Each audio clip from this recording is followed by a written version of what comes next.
नमस्कार। श्रीमद् भगवत गीता प्रथम श्लोक। धर्मक्षेत्रे कुरुक्षेत्रे समवेता जुजुश्चव मामका पांडवाश्चैव किम कुरुवत संजय।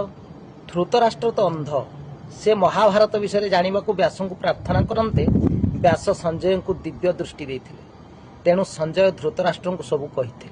धृतराष्ट्र पचारिले कुरुक्षेत्र रे युद्ध हेब, से तो धर्मक्षेत्र, सेठाकू मोर कौरव सेना और पांडव सेना जाई कौन कले। कुरुक्षेत्र तो धर्मक्षेत्र उभये होइले एकत्र। धर्म रे बाद हिंसा नाही, तेणु संदेह मोर होई। युद्ध रे हेले कि वीरत, किओ बा धर्म युद्धे चित्त।